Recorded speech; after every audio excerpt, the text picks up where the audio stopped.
A leading authority on Asian contemporary art, Dr. Chiu is director of the Asia Society Museum in New York and vice president of the Society's Global Arts Programming.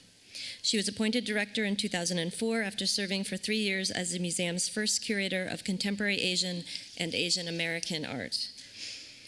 She has introduced a number of major initiatives at the Asia Society Museum, including the launch of a contemporary art collection to complement the museum's outstanding Rockefeller collection of traditional Asian art.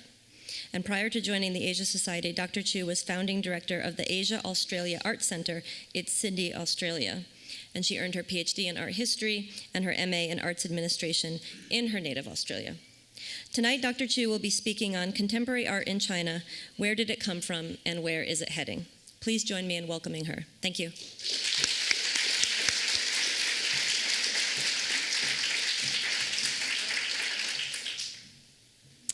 Good evening, everyone.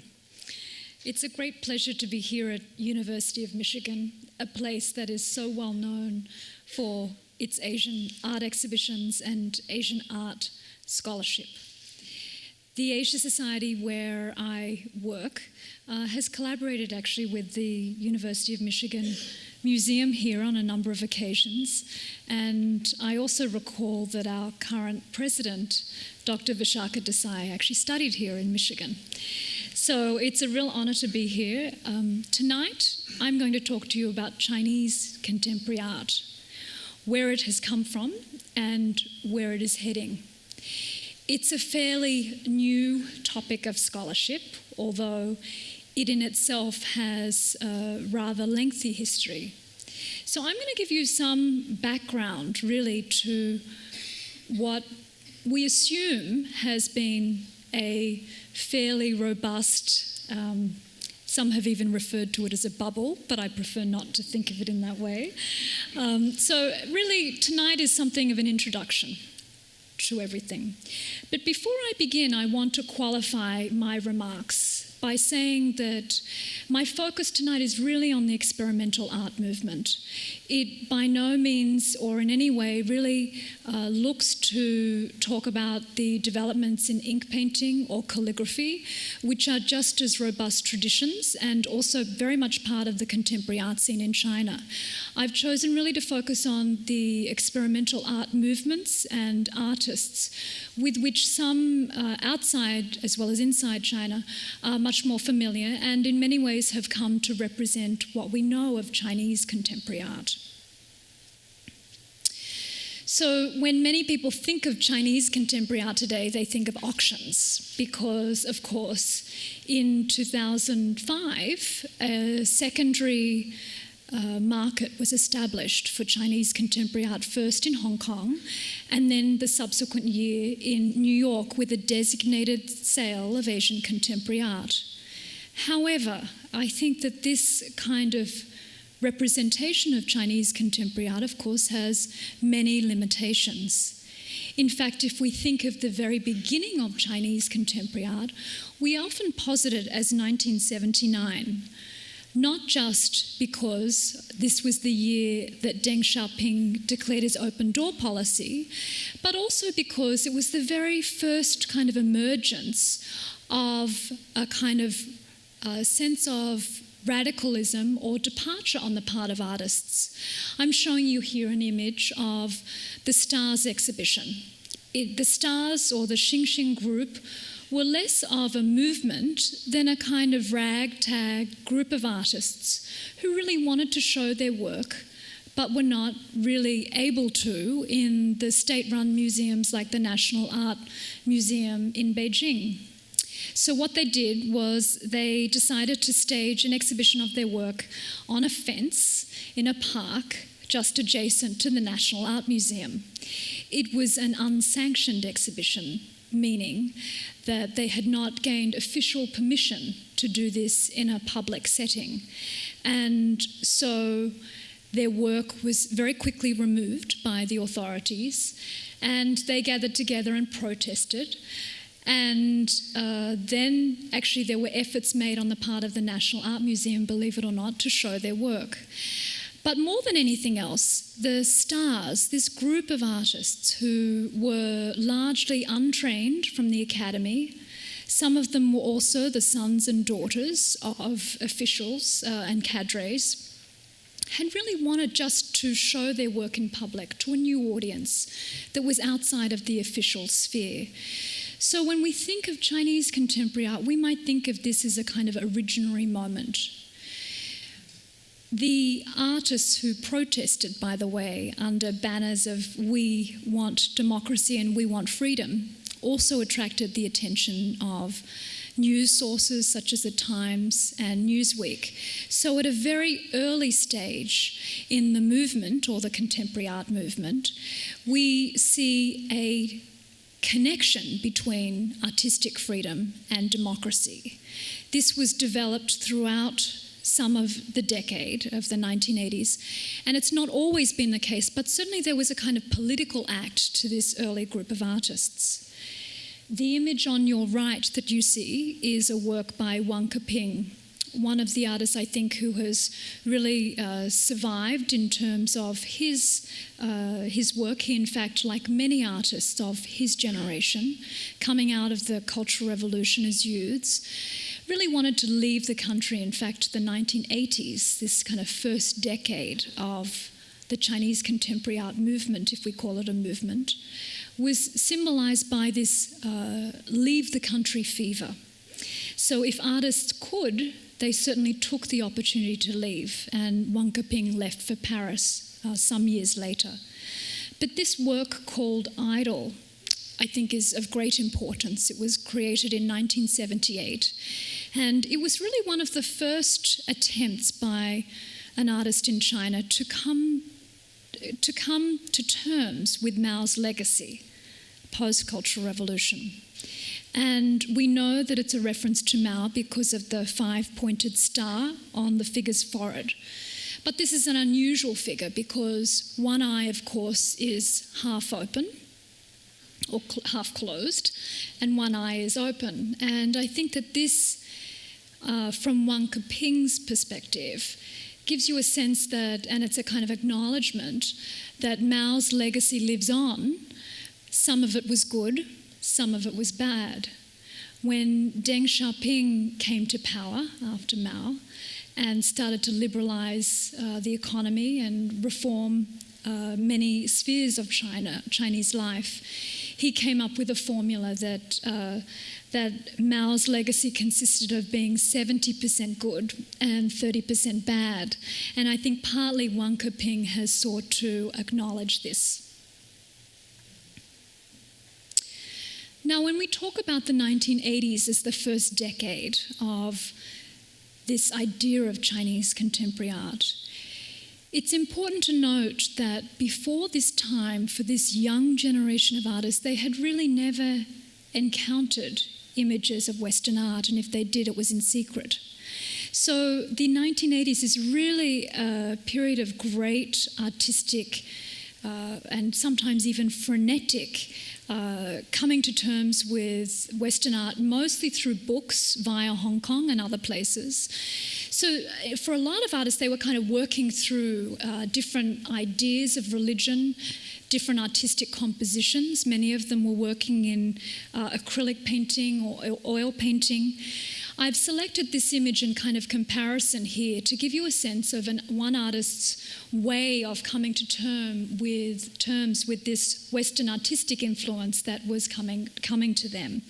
This is an artist called Guan Yi, and he's clearly referencing this Jacques-Louis David painting in terms of composition. But of course, he's abstracted it further, and it was very much in a series of works that he titled Post-Classical Series, and a direct reference, of course, to the 18th century painting.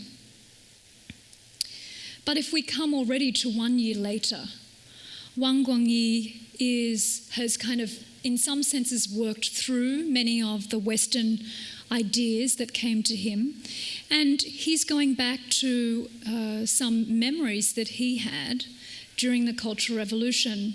Many of these younger artists actually did portraits of Mao or even big character posters that denounced others during the Cultural Revolution. But what this painting actually references more than anything else was the way that the official portraits of Mao were able to be replicated by any number of artists.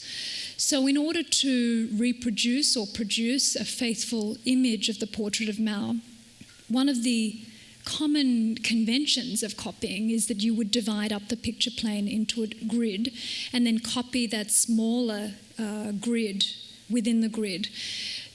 It made copying much easier in terms of scale and things like that. But here we have Guan Yi actually pushing it a little bit further. So we may have seen images of Mao divided up in this way for artistic use, but here he has used it actually as a device for imprisoning the image of Mao. So it's a very different kind of turn of phrase from what he might have seen a decade before.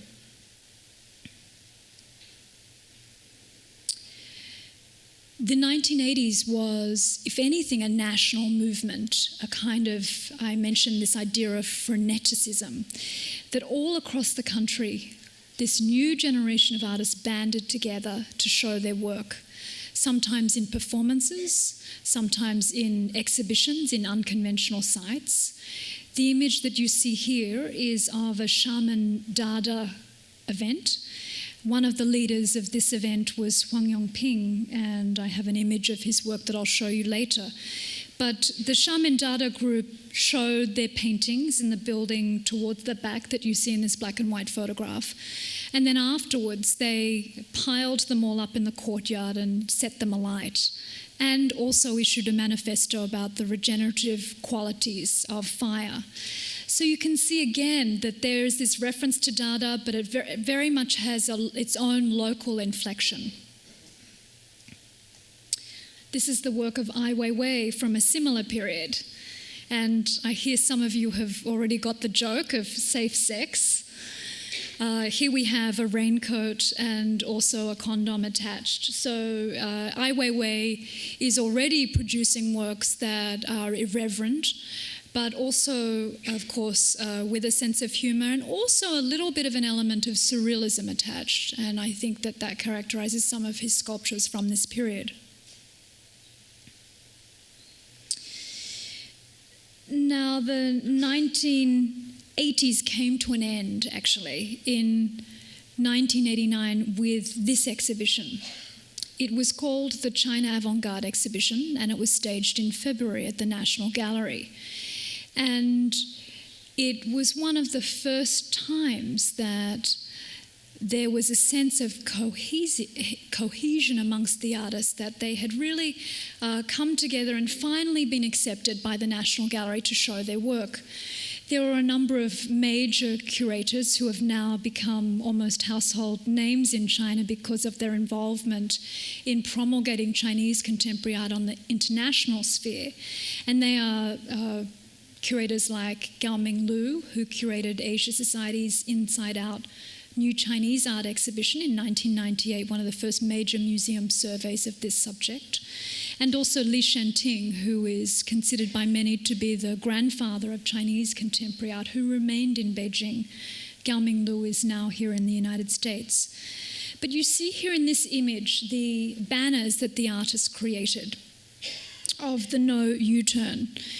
It was a symbol very much of zeitgeist, that these were artists who never wanted to go back, only forward. If we think also of this kind of coming to terms with Western and Chinese history, if you like, one artist who I mentioned before, Wang Yongping, created this rather seminal work. And I've chosen two images to give you a sense of how sometimes, because artworks were often created without any market intent, but they were just created for the moment of exhibition. On your left-hand side, you see the original image of the work, and on the right-hand side, now as it stands in the collection of the Walker Art Center in Minneapolis. It's been collected, and it's a wonderful piece, but it basically brings together a kind of conceptual act that Wang Yongping washed the two major books, one of the history of Chinese painting and the other a concise history of modern Western painting, together in a washing machine, creating this kind of watery, papery, pulpy mess, and then put it on top of this chest. And so that, for him, in his imagining, was a way of describing the very cultural process that he had to come to terms with when learning about Western art, but also Chinese art history. And then when we think of the 1980s, we also think of other seminal works such as this one by Xu Bing, who is an artist, interestingly, who was one of those who left China and came here to the United States. Actually, his first kind of settling place was in Wisconsin, and he also has, like many, returned recently to China to head up the Central Academy, and I'll talk about this issue of the return of the diaspora later on in my talk. But this is considered one of the most seminal pieces, along with Huang Yongping's washing machine work, because it describes something of the frustrations and processes of this generation of artists. It looks very much like a traditional piece, in the sense of the bound books, the reams of paper, much like scriptures, or perhaps even the posters at the back that some have regarded as like big character posters from the Cultural Revolution.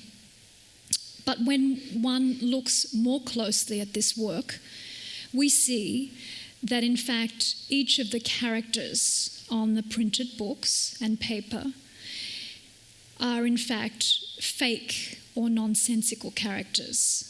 They were created by these wood blocks that the artist carved. In fact, it's said that it took 4 years to carve all of these wood blocks.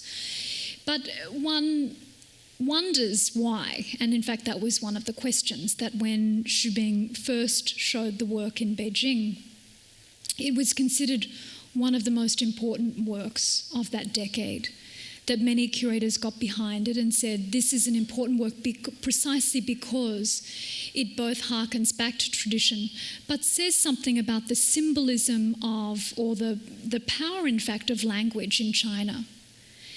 And yet by creating characters that have no meaning is in effect a kind of frustrated act. You can never read it, you can never understand it. So in that way, it to some degree explains why in the post-June 4th, 1989 period, this work in particular was heavily criticised by government authorities and those associated with certain art schools. Now, the exhibition image that I showed you of the China Avant-Garde exhibition, these works were all part of that exhibition that I just showed you. And in particular, Xiao Lu's work was probably one of the most controversial. Here she's shown shooting her installation with a gun at the opening. And of course, perhaps, she and her partner Tang Song were arrested for this act, and the exhibition was closed down. So this, in some ways, is often identified as a kind of premonition of the June 4th events, of the ultimate crackdown on the part of the Chinese authorities. She has gone on to make other works about this this kind of performative act.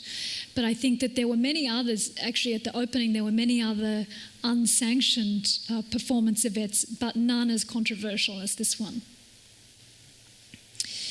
So when we think of the first decade of Chinese contemporary art, I think if anything it should be categorized as a kind of engagement with the outside world, that these younger artists were really coming into contact mostly for the first time with Western art, and they were working through these issues in a very active way.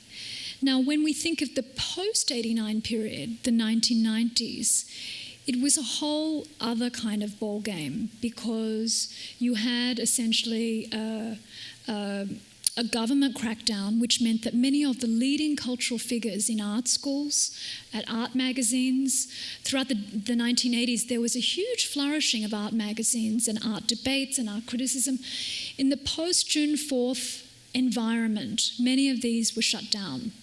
Many of the major critics lost their jobs, like Li Ting. So, if anything, we might say that the 1990s was a period in which artists kind of, some of them went underground, meaning they no longer showed their work in public. Really, they were not allowed to. The National Gallery no longer allowed them to show installation art, no longer allowed them to show any works that could be associated with any politics. So this process, I think, if anything, forced artists to look with a very focused eye on exhibition opportunities abroad. And so some have argued in China that this also brought about a self-conscious production of art for an external audience. And perhaps the most visible act of that is the kind of political pop and cynical realism movements or kind of styles, if you like, that have become in some ways synonymous with contemporary Chinese art. I've selected a number of works that draw on these political pop and cynical realism styles.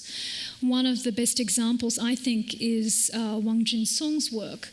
And many assume also that the pop references in many of these works is really related to Warhol. But I actually think that many of these artists were referring to a much bigger popular culture movement, which is the Cultural Revolution in China from 66 to 76. Here you have a decade in which art and politics certainly were enmeshed, but there was a much greater self-conscious adoption of popular forms of visual culture. So we have here with Wang Jinsong a direct reference to a much earlier painting from 1964, but very much an updated version. Here we have very much an urban, sophisticated group of people dressed in business suits, not quite the peasants who are pictured in this 1960s painting, who have come to the city from rural China to have their photograph taken. So here he is showing these, Wang Jinsong, showing these urban sophisticates. But the issue, the real issue here is, who are the people who have disappeared? Why aren't their faces there? And one assumes also that some of those may have been those who disappeared during the Tiananmen Square incident. Li Shan is another. Here we have one proponent, a strong proponent of the political pop style. Here he's used a young portrait of Mao, but with a couple of slight affectations. One is the pink, the kind of magenta pink background. The other is the lotus blossom from Mao's mouth. And you might wonder why. I think, if anything, the lotus blossom we often identify with references to Buddhism. And if anything, Mao, especially during the Cultural Revolution, did much to ask that Chinese give up their religion in order to swear allegiance to the state, if not to even him in terms of the kind of cult leadership. So we have here a kind of an image at cross purposes, and certainly one that has a degree of irony to it. And of course, Wang Yi, whose works a number of years later at the herald of this new decade, takes on a whole other spin, that you saw the image of Mao before. Now, Wang Yi is working within a framework that deals with the entry into China of multinational corporations. It's the beginning of consumerism, if you like. And so he's bringing together the vestiges of the communist ideologies symbolized here in the Cultural Revolution posters, the red, black, yellow, and white kind of color use as well.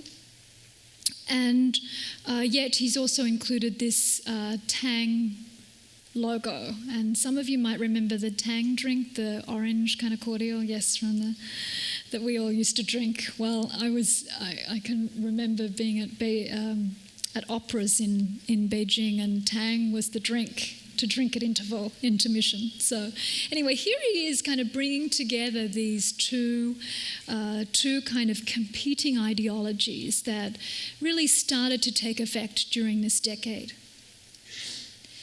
Fung Yin is another who's heavily associated with the cynical realism style. This is actually an image from a painting that was reproduced on the front page of the New York Times magazine when we held our Inside Out new Chinese art exhibition that I mentioned before. And it's interesting, there was a whole debate within China because the New York Times had said that this was that China growls. But some critics actually in China had written that it was more of a yawn. That in fact here, Fung Yin was really dealing with kind of this disaffection of youth that happened in the 1990s, that there was a whole kind of movement of hooliganism, both in writing with the work of Wang, and here, of course, Fung Yin was one of those young people living on the outskirts of Beijing. But I have to say that he, like many Chinese artists during this time, played with this idea of dissidence very astutely. That in fact, Fung Yin was, like Zhang Shagang, his peer, were very savvy about working with museum exhibitions and gallery exhibitions outside of China. There was a younger generation of artists, in fact, who considered this generation of painters to be to have kind of sold out. I mean, this was even in the 1990s, and I'll go into their work in just a moment. But I want to focus our attention on Zhang Shagang because I think that, because of his market appeal, I think many people have, these works have almost become kind of over-reproduced. But when one sees them in the flesh, these early paintings, they are really quite wonderfully executed. That he is he's an artist who was trained in Sichuan Academy that has produced a lot of very good painters. And when they were done, like Guan Yi and even Fung Yin's paintings, when they were done in their time in the early 1990s, they were actually very compelling paintings, which is not to say when their works are done 2005 that they have the same kind of poignancy. But this work by Zhang Shagang, which is part of his Bloodline series, is one that harkens back again, like many of the other images, to the Cultural Revolution, this set of experiences that many of these artists grew up with. It's obviously a family portrait from this time, and we know that because of the figure's dress. But we also note that there is a thin blood line linking all of these figures. And if you see it, you should be able to see it here, right? And here. And I think that this bloodline refers on two levels to different things. On one level, it refers to the tradition of ancestor worship, of filial piety, very Confucian, that grounds in many ways Chinese traditions.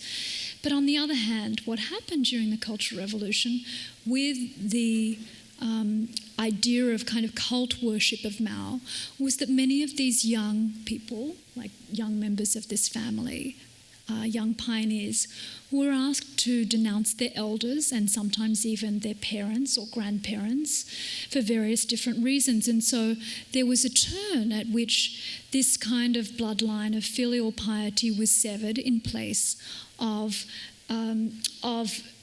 an allegiance to the state or an allegiance to Mao. So I think that Zheng Shaogang is talking about something that was at this time very complex, and yet the imagery today we've become, I think, rather desensitized to the power of this image as it was in the early 1990s.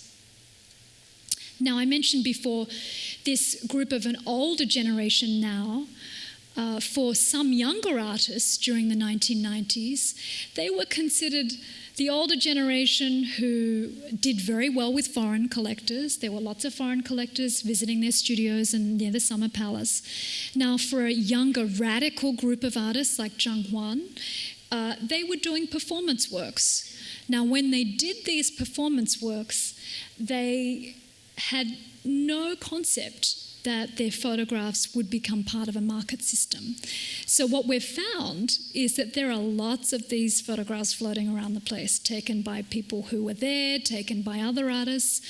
But Junghwan was the creator of many of these performances around the East Village. So just as the older generation were at the Summer Palace, the younger generation of artists founded their own place to live, if you like, looking for cheap rent on the outskirts of the city of Beijing. And they called it the East Village, in some ways as a reference to New York's East Village. People like Ai Weiwei had come back from New York to Beijing and had told this younger generation of artists about the active East Village. And so they founded their own. Some of these artists were in fact pursued by the authorities because, of course, naked performances were not quite acceptable. But for Junghwan's work, they really had, they nearly all had a kind of conceptual brief. So you'll note that the title refers very much to the action of the work. Here we have to raise the water level of a fish pond. So he worked with and kind of employed these itinerant workers. This was a time when Beijing was being rebuilt, that many of the hutongs, the traditional houses, were being destroyed and replaced with large apartment blocks. And of course, who was building these apartment blocks but itinerant workers from all over China who were descending on Beijing. But they did not have work units. So they settled in places with the artists on the outskirts of the city. And so Junghwan made use of these itinerant workers by using them sometimes in his performance works and sometimes also in collaboration with other artists. He himself is pictured here with the little boy on his shoulders.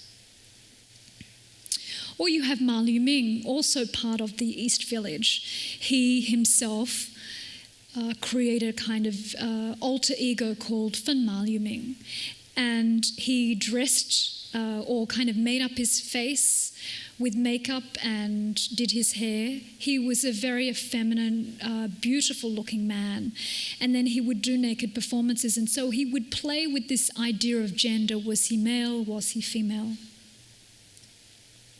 And then you have other performances in other parts of China, such as this one by Song Dong, who travelled to Tibet and proceeded to stamp the Lhasa River with a wooden stamp of the Chinese character for water. And so some have read this as a kind of critique of Chinese occupation that will never fully exist in Tibet because it's as hopeless as stamping the water. This was a series of photographs that captured the actual performance. Or Yin Shozhen, who here has shown you various different portraits of her at the bottom of shoes that would have been worn by every woman in China at some stage in the 60s and 70s, in fact probably up until the early 1990s, every woman wore these shoes in China. And I spoke before with Junghwan's work of this rebuilding of Beijing, that we assume that Beijing's main building campaign began with the Olympics, but actually the redesign of Beijing really happened throughout the 1990s decade. And Zhang Dali was one artist who really sought to capture this through photographs. His addition to all of this, of course, is this profile that he cut out or sometimes even spray painted in a graffiti-like style onto other buildings. But this is a wonderful image that captures the kind of looking through to see the Forbidden City. Now, when we come to the end of the 1990s, what we have is a kind of decade that was really about the internationalization of Chinese contemporary art, that the museum exhibitions of Chinese contemporary art had begun early in the decade in 1993, with the first exhibitions appearing in Hong Kong, Berlin, and Sydney, Australia. The kind of second wave of shows happening later in the decade happened here in the United States. So in many ways, the internationalization of Chinese contemporary art really happened during this decade with the museum and curatorial interest. Now, when we come to 2000 is kind of a turning point for the Chinese contemporary art scene, primarily because of the thawing in the relationship between the contemporary art world in China and the government authorities.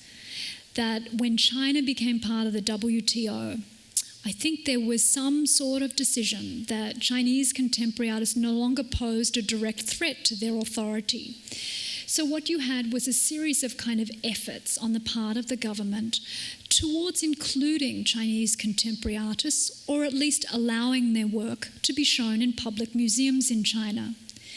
So you had the first Shanghai Biennale in 2000-2001, curated by an overseas Chinese curator, Hu Hanru, which was the first occasion that international contemporary art and Chinese contemporary art was shown together in a public museum. It's often seen as something of a watershed moment. And so artists, with this kind of thawing of a relationship, started to do very different work. There was not so much of a kind of political inflection, nor necessarily references to the Cultural Revolution. So Wang Qing would, I think, represent a younger generation of artists' work who imagined the past, present, and future in this triptych of photographs. So here you have an image of the past. So here we have soldiers. He himself is shown as a soldier here, but a wounded one, paying tribute to the soldiers who are covered in clay and mud, but also reminiscent of the kinds of socialist realist sculptures that we still see at Tiananmen Square. So here we have the present as Wang Qing imagines it.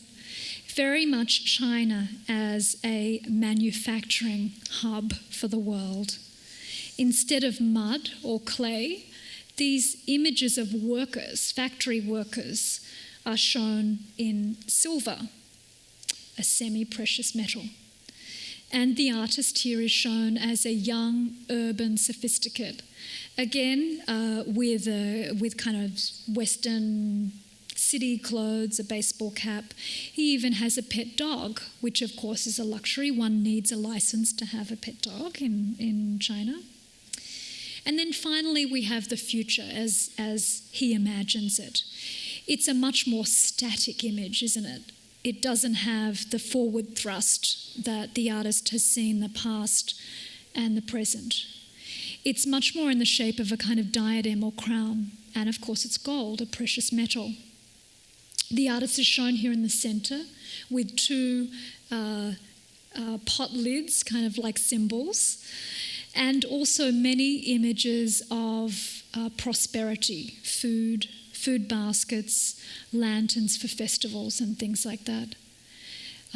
We saw this in some ways also as a reference to the Beijing Olympics because he's on a bicycle and China's aspirations towards satellite technology shown in the back.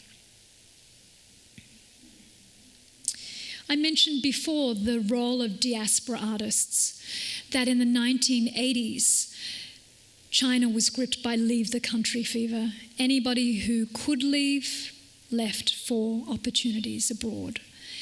Then in the 1990s, many of these diaspora artists living in places like New York, Paris, and even Sydney began to show their work on the international art scene and in many ways promoted an idea of Chinese contemporary art. They were artists who were really doing works about China, about being Chinese. And Tsai Guo-cheng, of course, is a very good example. He was recently honoured by not just a work by being commissioned by the Central Park Conservancy to celebrate their 100th year, but also by a major retrospective at the Guggenheim Museum. So what's interesting about Tsai, I think, and signals this kind of back and forth relationship, but also relationship and thaw with the government, was that he, of course, left China, but was invited in many ways to return, and most recently not only curated the government representation of the first China Pavilion some years ago at the Venice Biennale, but also did the pyrotechnic display for the Olympics.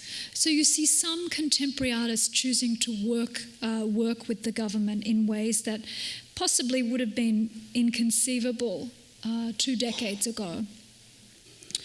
Part of this return has seen some artists return to set up studios.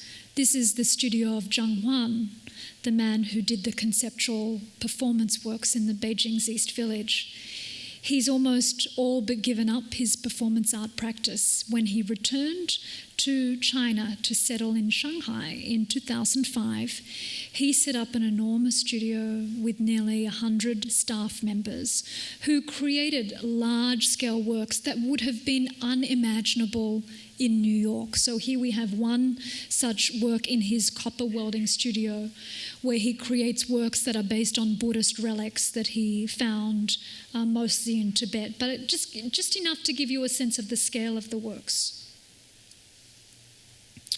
Or Yang Fudong, an artist, of course, of a different generation, born in the 70s, who in some ways is harking back to a Chinese past, but in a very different way from his peers. He's created a series of films that refer to the 7 intellectuals or 7 sages, a 3rd century Chinese motif often adopted in or played out in ink painting and decorative arts. But here he's reimagined it for the Shanghai context, and so we see 7 urban intellectuals in Shanghai making their way around different sites, Huangshan Mountain and others. Or you have Shi Jinsong, who has decided to do this steel sculpture about the newly emergent corporate culture in China. Remember, corporate culture did not exist in the 80s or largely in the 1990s. And here he's created the office equipment prototype, but you'll note very clearly that at any point that your body would come into contact with this work, it would feel like torture. So we have here, I'm sure many of you feel this way, having sat at a desk and computer for many hours. So each of these are blades. You see the manacles for the legs. This is a guillotine, right? And these are all sharp instruments. Or another artist called Shi Guorui, who attempts to capture the urban development that where, to the extent that now it's almost a cliche for us to talk about the rapid development in China. Well, Shi Guorui chose an old form of photography or technology, the pinhole camera, where he tried to capture Shanghai over a course of 2 days. And so you see here the negative effect, which is the effects of the pinhole camera. But let us remember that 2004 is a very particular moment in Shanghai's history, that if we had looked back even 10 years ago, none of this area, the Pudong, which now looks like a space-age city, right? None of this area would have even existed, that it was actually just simply rice paddies. So the artist is very well aware of how quickly things have changed and is attempting to capture it. Cao Fei, she also is commenting on this new corporate culture. She first began her practice in Guangzhou in southern China, which was in many ways the first place that really developed. It was part of a special economic zone, so it was really first to come into contact with much of this development. And she saw this rise of a young kind of yuppie class, those who worked in offices and had a penchant for Burberry bags and other kind of fashion icons. So here she's showing these young people dressed up as puppy dogs, but with Burberry fashion, wearing Burberry fashion. And of course, not all artists only work with the developments they see around them. Some also harken back to the past, although with a very self-conscious contemporary reference. This is the work of Fung Yin, who shows here his own body painted with a Shan or traditional landscape that is posed in different ways with his hands. But we ultimately think of the tradition, or the reference to tradition here, as one that's fairly fragile, that it looks cracked, it looks as if it's something that can easily be washed off. And I think, if anything, the artist is perhaps commenting on the fact that it may, that this kind of visual tradition is one that he may believe will be lost one day. And then in terms of thinking through China today and some of the changes, from a period in time in which artists had nowhere to show their work other than their own studios, because that was the only place that they could, we now have the development of a fairly robust gallery system in places like 798. This is an image of one of the first galleries that was established in the 798 complex in Beijing, which was called the Beijing Tokyo Art Projects. And it also signals that many foreign galleries have gone to China to set up shop. This is, of course, a Japanese gallery that has done this. And it's set up in an old factory area, and many of them have chosen to keep the Maoist slogans from the Cultural Revolution, inciting people to work. So this is a bit of an installation from a couple of years ago. And this is an image of Mogon Shanlu, the other gallery district in Shanghai. And this an image of the tank loft in Chongqing, attached to the art school. So all across China, there's a desire to establish these gallery districts, studio districts, to kind of to come to terms with this overall rise in interest in contemporary art. And of course, the missing piece in this, you might say, is the museums. Where are the museums? So more state-run or public museums have begun to show contemporary artists' work, and certainly the Shanghai Art Museum is key to that, with the Shanghai Biennale that's held every 2 years. But amongst that, you also have a slew of private museums that have been established. This is one such museum called the Today Art Museum. It was established a couple of years ago in another kind of gallery district area. And this was the first show, and I just showed this title wall to give you a sense that there is also corporate sponsorship, Mont Blanc. And you'll note that Feng Lijun was the first show, and so the similarities of his work today from the 1990s can clearly be seen. This is an image just taken a couple of weeks ago at the Ulen Center for Contemporary Art. This is a center for contemporary art that was established by Guy and Miriam Ulen's collectors, who mostly established one of the foremost collections of Chinese contemporary art. They were collecting about 10 years ago. And so they established this center in 798, and this is an exhibition of Li Ming's work, who is an artist who, like many, left China, settled in Dijon and Paris, and then has returned to have his exhibition. Also has a studio in Shanghai. And then finally, we have an image of a private collector's warehouse on the outskirts of Beijing. His name is Guan Yi.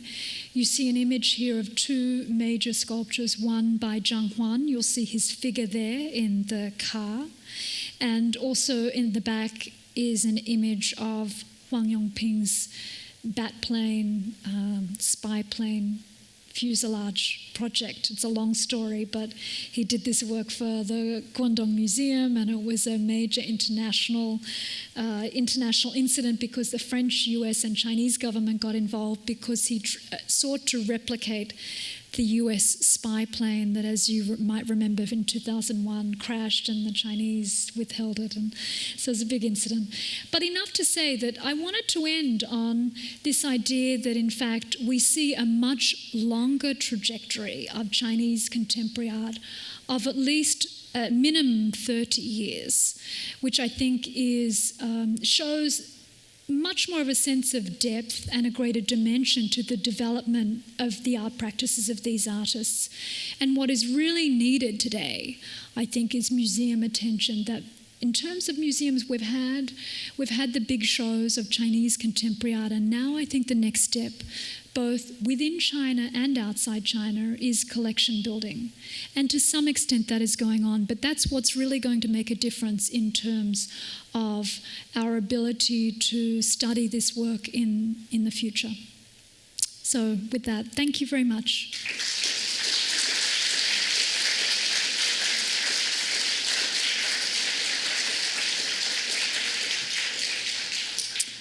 Recently, it was last week in the New York Times or the Wall Street Journal, one of the two newspapers, they were mentioning auctions under the current economic situation, and how more and more of even the big auction companies like Christie's and Sotheby's are sticking to the tried and true as far as artists go for auctions. And the same is happening in Europe, supposedly. And in more local markets, they're like Detroit, they're sticking to, like, say, Michigan artists and Midwest artists, etc. What impact, if any, has this had on Chinese artists and exposure economically in these types of both big and small auction houses here in the United States? Okay, so this is a market-related question, and as a museum director, I don't often comment on the market. But let me say that the market developed, okay, from 2005, as I mentioned. But what has actually happened is that it has, while it also began in New York. Actually, there are no designated Asian contemporary art sales in the United States at present, that it's all moved to Hong Kong. And I think that what we'll find in the future is that the bulk or the lion's share of collecting of Chinese contemporary art will occur in China. That we're at a very interesting moment right now where I saw a published survey maybe 8 years ago that said that 89% of Chinese contemporary art in collections was outside of China.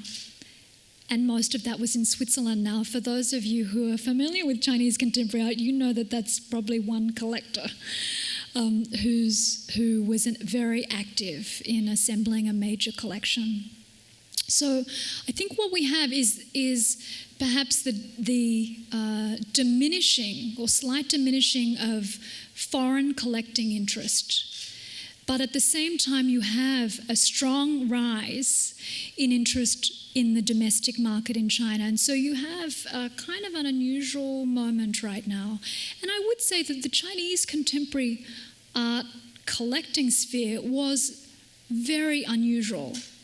I don't know of any other kind of art world where most of the collecting takes place outside of the country. Right? It was very unusual. So I think given the buoyancy of the Chinese economy right now and the fact that countless people are setting up collections and private museums and things like that, that really we're going to see that kind of shift of gravity go towards mainland China. And it's already happened in the antiquities side of things. So there's no reason to think that it won't happen on the contemporary art side of things. My question was on, are there schools in China which are training their artists similar to, for instance, Yale has a notorious reputation for sending artists into the marketplace. Is China experiencing the same thing with its MFA equivalents? The Chinese education system is very well developed, and I say that because the two major art schools, the Central Academy of Fine Arts in Beijing and the National Academy in Hangzhou, are considered the best art schools. They're very competitive to get into. Their graduation shows are very popular in collecting circles. So they do prepare artists for going out into the wide world, and yet that is a fairly recent phenomenon. It's really only since 2000, 2001 that I would say that was the case. Before that, the academy was really not a place that artists felt they could really experiment. Many of them still went to the Central Academy, but what they did after their academy training was completely different. Like all of these experimental artists, most of them went to the academy in some shape or form, but they certainly weren't doing work like that when they were there. However, in 2000, 2001, there was a general reform that brought together many of those experimental artists who were outside of the academy. They brought them into the fold. So, for example, Zhang Peili and Guan Yi, major figures in the experimental art world, especially in video art, were brought to the National Academy in Hangzhou to set up a new media lab. The same with Xu Bing. He was recently hired the vice president at the Central Academy. So we have here now much more of an integration between the experimental or the contemporary art world and the academy that is much more closer than it ever has been. I'm wondering if you could talk a little bit about the differences between the art worlds of Shanghai, Beijing, and Hangzhou, and talk about how those differences are characterized, please. So how much time do we have? For a long time, and we were actually talking about this beforehand, Beijing is very much considered the intellectual center of China. And for a long time, actually, if you wanted to meet with artists, you would simply go to Beijing because it was an enormous magnet that anybody who was ambitious enough to want to do art, to want access to collectors, because they all went to Beijing, they didn't go to Xi'an or Chongqing or any of the other places. You went to Beijing and you settled there. Now I think it's a little more diversified. However, Beijing is certainly the largest art scene. Shanghai, however, has great foreign appeal. I don't know a European who doesn't love Shanghai. It's a great setting, has good art schools, but in terms of the art schools themselves, Hangzhou is probably the other intellectual center, and in fact many in Hangzhou consider it the invisible intellectual center of China. Yes. Some professors say that. So, the differences are marked. And the thing with Shanghai, though, is that it has the Shanghai Biennale, which has the greatest kind of international recognition. So every 2 years, all the international curators, many of them go to Shanghai. So each has its own appeal and kind of relevance to the art scene. So they're very different, but still Beijing is the intellectual capital in many ways.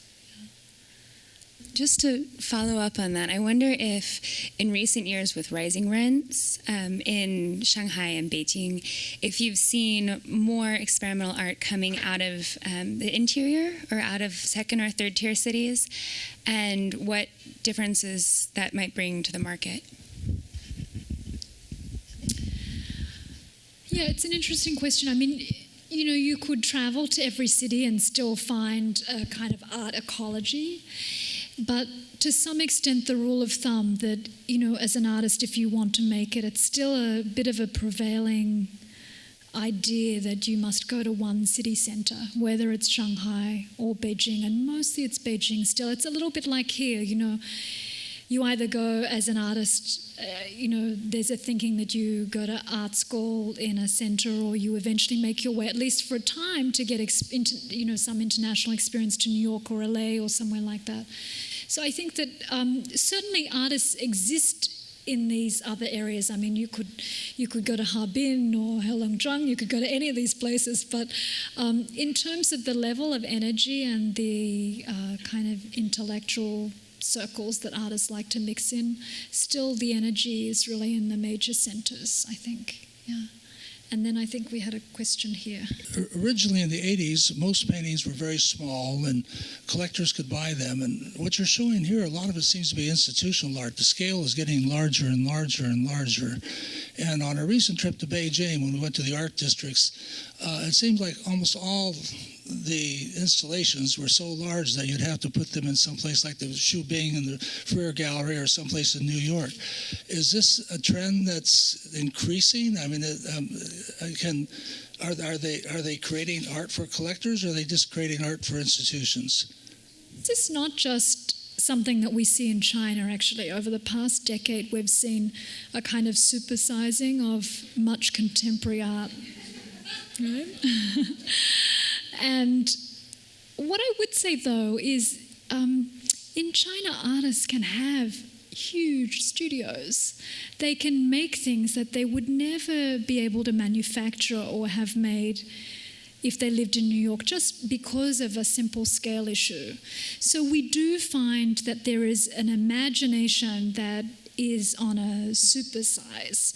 I mean, I think it's also about living in China that, you know, when you talk to the Chinese government, everything is on a big scale. When you talk to them about museum loans, they say, how many works do you want to borrow from my museum? 1,000? You know, when the Chinese government makes an announcement about the numbers of museums that they're planning to build over the next decade, it's 1,000 new museums. So when you live in that kind of environment where size and scale is much larger than what we might be used to, then it starts to make you think in a different way too. Yeah. And we have a question down here. Appreciate the long historical view you bring to this subject. I was wondering what you think of some other contemporary artists, such as Liu Xiaodong and his wife Yu Hong. My impression is that they're not as appreciated as some other, like Wang Yi or Zhang Xiaogang abroad. But at the same time, their art is truly fascinating because they speak directly to contemporary Chinese life. I also wondered, following that, as a museum director, what sort of directions you think we could do? What kind of things we can do to help audience outside China appreciate these two artists in particular and what they represent in general? Yeah. Thanks. No, it's a good question. You know, Liu Xiaodong was just in an exhibition that I was involved in at the Central Academy. And, you know, in China, he and Yu Hong are big stars. Actually, in the height of the market a couple of years ago, he did an exhibition which was a direct painting onto the wall, precisely because his paintings, in his view, had become too much of a market object. I would categorize his and Yu Hong's works more in terms of a realist trend.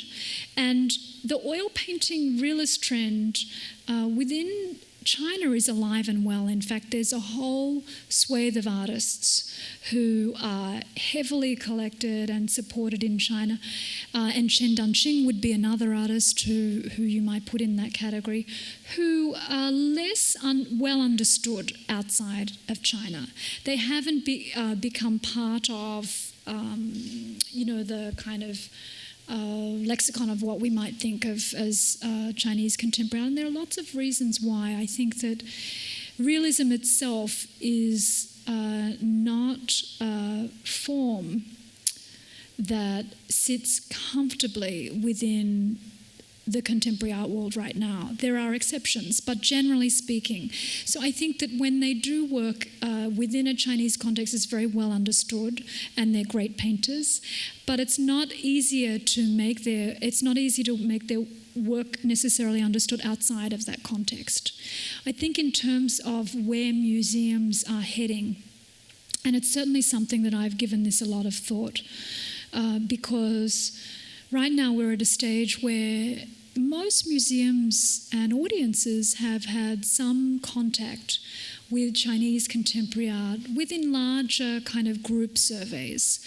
And I really think that our work, at least Asia for my museum, we're really looking at two avenues. One is developing solo exhibitions by artists who have been underappreciated. That the time is kind of ripe. There is enough of a depth to many artists' work that you can show 15, 20 years of their work and give a sense of their artistic development. We did that with Junghwan just a couple of years ago, where we showed the development of his practice from his radical performances in Beijing to his group performances internationally when he moved to New York, and then his final phase of work when he moved to Beijing. So, you got a sense of the artist's story, but also the changes to his work that his personal biography made to that.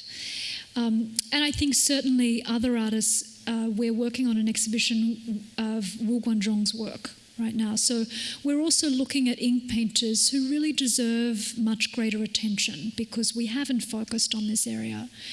Then the other side of things beyond the solo kind of more retrospective areas that allow us to go into greater depth with one artist is the kind of historical reappraisals. That we did a show called Art in China's Revolution last year, and that was an exhibition that focused on the period of the 1950s, 60s and 70s, including the Cultural Revolution.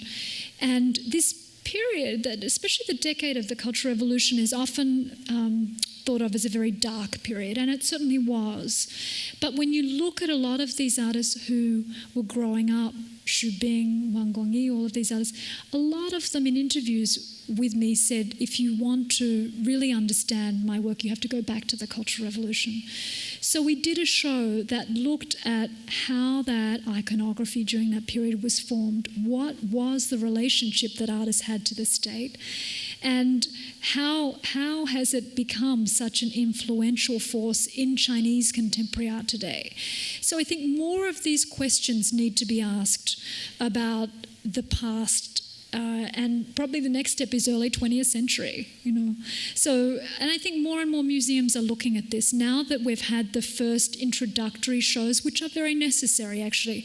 All too often I think we kind of we kind of say, oh, we don't like those national survey shows anymore. But actually, I think that they serve a certain function. You can't show one individual artist in a vacuum. People don't understand it. And we grapple with this issue all the time at Asia Society. So often there are certain steps along the way that you have to go along to develop more of a depth of understanding. So, yeah. Okay. Great, thank you very much.